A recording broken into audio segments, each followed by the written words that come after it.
Hey everyone, welcome back to the channel. In this tutorial, I'll show you exactly where to find your save game files and config file for Resident Evil 3 on PC. Just follow these steps carefully. Let's get started. First, open File Explorer.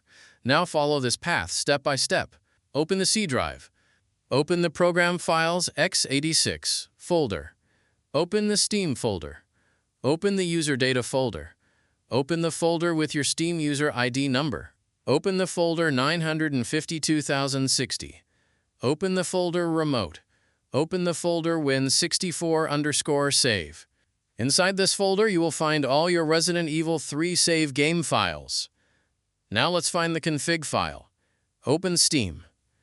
Go to your library. Find Resident Evil 3. Right-click the game and click on Browse.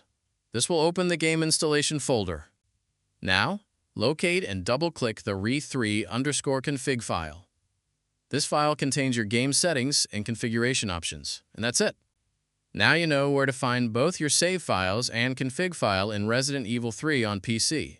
If this tutorial helped you, don't forget to like, subscribe, and leave a comment. Thanks for watching, and I'll see you in the next one.